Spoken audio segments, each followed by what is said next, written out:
તો આ સાથે સમાચાર રાજકોટથી સામે આવ્યા છે। રાજકોટમાં પણ આગની ઘટના બની છે। તો કહી શકાય કે આગ લાગતા અફરાતફરી મચી। જેતપુરમાં સાડીના કારખાનામાં ભીષણ આગ લાગી હતી।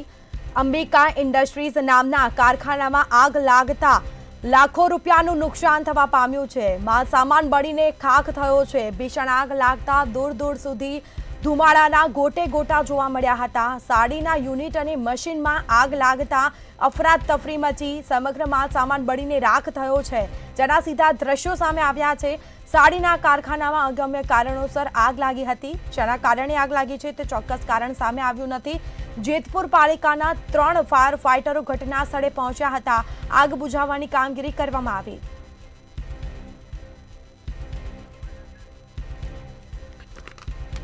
તો આ સાથે જ સંવાદદાતા વિમલ ફોન લાઈન પર જોડાયા છે। જી વિમલ, જેતપુરમાં સાડીના કારખાનામાં ભીષણ આગ લાગી હતી। આગ શેના કારણે લાગી છે તે કારણ સામે આવ્યું છે કે કેમ?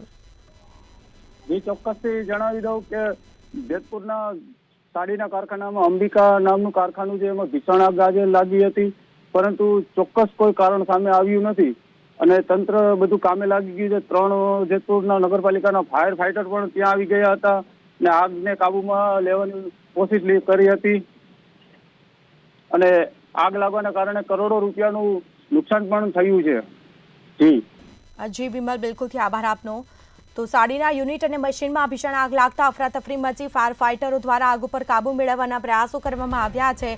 આગ લાગતા રો મટીરિયલ સહિતનો સામાન બળીને ખાખ થયો છે, જેના સીધા દ્રશ્યો સામે આવ્યા છે। લાખો રૂપિયા, કરોડો રૂપિયાનું નુકસાન થવા પામ્યું છે। આગની ઘટનામાં અંદાજે કરોડોનું નુકસાનની આશંકાઓ વ્યક્ત કરાઈ।